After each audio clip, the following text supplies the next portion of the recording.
So guys, magbablog ako ngayon at bibigyan ko kayo ng mga sample ng biomimicry. Teka lang.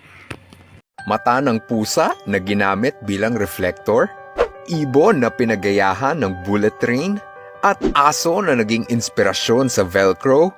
Ilan lang yan sa mga hayop na tampok for today's episode. Welcome back sa Free Thinking Pinoy Channel. Sa video na to, pag-uusapan natin ang mga imbensyon ng tao na hinango o kinopya lamang sa mga hayop. Ang tawag dito ay biomimicry. Ang biomimicry ay ang paggaya ng mga tao sa kalikasan gaya ng mga puno at hayop upang lutasin ang ilan sa mga problema na ating pilit na hinahanapan ng solusyon. Bago ang lahat, ako nga pala si Nomer at tara, umpisahan na natin. Noong 2003, napag-alaman ng mga siyentipiko ang sikreto kung bakit mabilis lumangoy ang pating. Ang balat kasi nito ay nagtataglay ng maliliit at matutulis na kaliskis na tinatawag na placoid scales. Kaya naman, kung hahawakan ang balat ng pating, mapapansin mong para kang humihimas ng liha o sandpaper. Ito rin ang dahilan kung bakit mabilis lumangoy ang mga pating. Nababawasan kasi nito ang friction o drag ng tubig.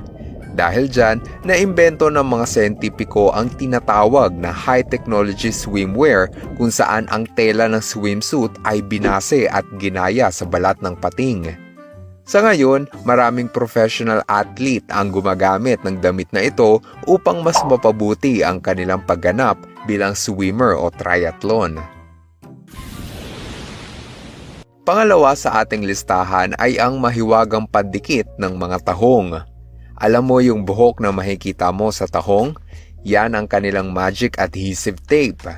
Dahil dito, lagi silang nakadikit sa matigas at steady na bagay gaya ng bato at bakal. Isa ito sa pinakamatibay at reliable na pandikit na nadiskubre ng mga tao. Dahil dyan, pinag-aaralan na ng mga siyentipiko kung paano ito magagamit sa larangan ng medicine. Yang nakikita mong likido, yan ang adhesive glue na kinukolekta sa tahong. Pagkatapos lang ng 5 minuto, makikita na magkadikit na ang dalawang balat ng manok. Oh, wow! Ayon sa mga siyentipiko, magagamit ito bilang pansara ng mga sugat o open wound. Dahil sa mahiwagang pandikit na ito, hindi na kailangan pang tahiin ang sugat para lang magsara. Amazing, di ba? Noong 1994, ang Shinkansen bullet train ay naging problema sa syudad ng Japan dahil sa ingay na nililikha nito sa tuwing umaandar. Si Eiji Nakatsu ay ang designer na naatasang humanap ng paraan kung paano mababawasan ang ingay ng bullet train. Upang makahanap ng solusyon, pinag-aralan ni Eiji Nakatsu ang mga kingfisher at kung paano ito nakakapag-dive ng tahimik. Natutunan niya na ang matulis na tuka ng kingfisher ang dahilan kung bakit tahimik nilang nahahawi ang tubig. Ginamit itong inspirasyon ni Eiji Nakatsu sa pagbuo ng nguso ng bullet train na nagresulta naman ng malaking kabawasan sa sonic boom o yung ingay ng tren.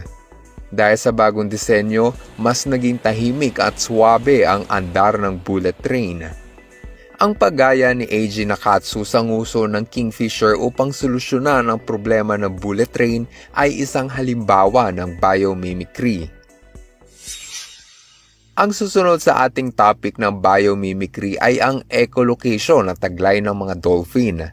Ang echolocation ay ang paraan ng mga dolphin at iba pang sea mammals upang matukoy o tumunton ng kung anuman ang nasa paligid nila. Ang dolphin ay naglalabas ng maliliit na clicks o tunog gaya ng makikita mo sa video. Kung may tinamaan ang kanyang sound wave, babalik ito sa dolphin sa paraan ng echo o alingaw-ngaw. Sa ganitong paraan, nalalaman niya ang lokasyon ng kanyang pagkain. Ito rin ang proseso na pinagayahan sa imbensyon ng sonar.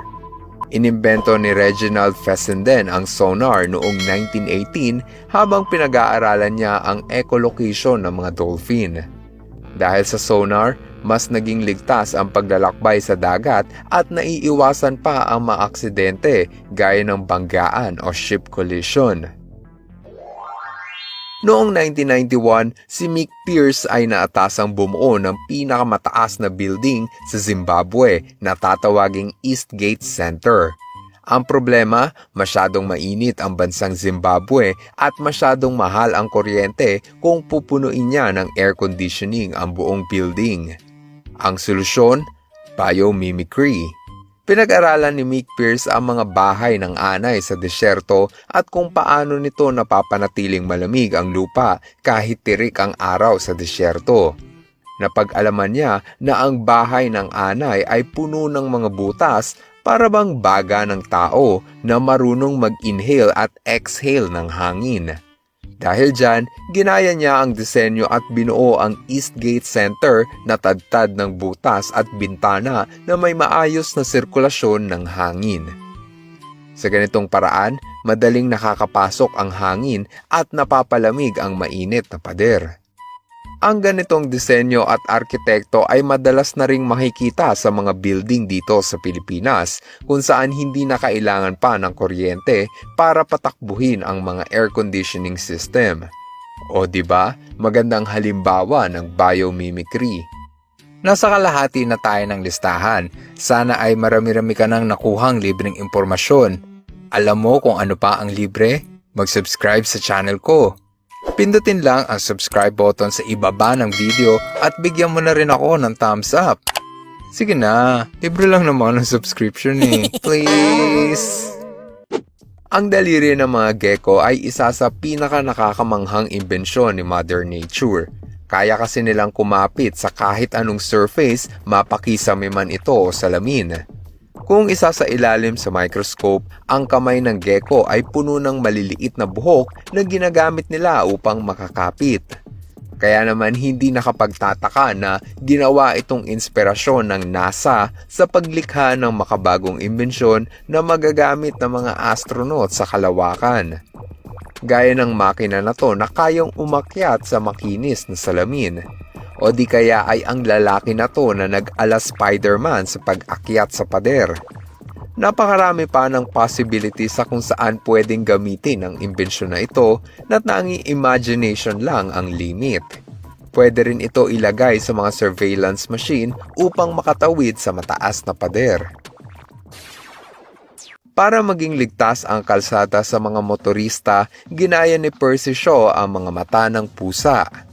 Nakita kasi niyang umiilaw ang mata nito sa tuwing natatamaan ng ilaw.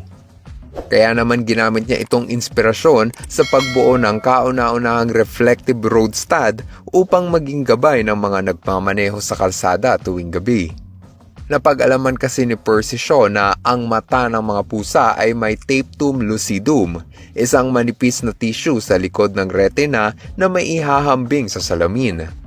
Gumawa siya ng replika ng mata ng pusa at tinawag itong cat's eye reflector. Sa ngayon, ang mga reflector ay makikita na sa buong mundo at sa halos lahat ng kalsada dito sa Pilipinas. Ang isa pang magandang halimbawa ng biomimicry ay makikita sa palikpik ng mga balyena. Napansin ng mga siyentipiko na mabilis na nakalalangoy ang mga ito sa dagat sa kabila ng malaki nitong katawan. Napag-alaman na ang malaipin nitong balat na tinatawag na tubercles ang responsable sa pagkontra ng drug sa tuwing lumalangoy ito. Nakita ito ng scientist na si Frank Fish at sinubukang gayahin sa LC ng wind turbine. Lumabas sa resulta na ang wind turbine na mayroong tubercles ay 30% na mas mabilis kumpara sa ordinaryong LC. Dahil dyan, nadagdagan ang productivity rate ng wind turbine at mas humusay ang power generation kumpara sa LC na walang tubercles. Noong 1955, si George de Mestral ay naglalakad sa bundok kasama ang kanyang aso sa bansang Switzerland. Pagbalik galing bundok, napansin niya ang mga tuyong buto ng halaman na dumikit sa katawan ng kanyang aso. Sobrang namangha si George de Mestral kung paano ito nagawang dumikit sa buhok ng aso. Pinag-aralan niya ang halaman na ito at ito ang naging inspirasyon sa pagbuo ng Velcro.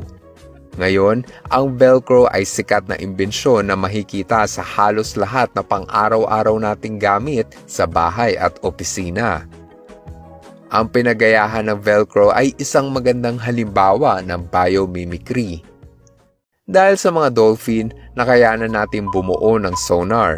Nang dahil sa kingfisher, nakabuo ang mga hapon ng bullet train na tahimik at mabilis. Nang dahil sa mga pusa, naging ligtas ang kalsada dahil sa reflector stud light. Ang lahat ng ito ay naging posible dahil sa ating curiosity at likas nating pagiging mausisa sa ating kapaligiran. Kaya naman, mapapaisip ka kung ano pa kaya ang mga imbensyon na pwede pa nating matuklasan kung magbibigay lang tayo ng sapat na atensyon sa ating paligid.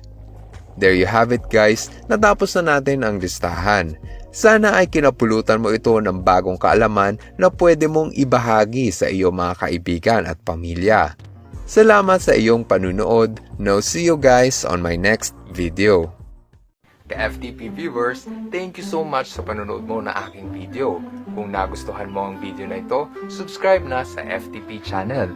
Don't forget to hit the bell button para updated ka sa mga bagong videos. Paalam!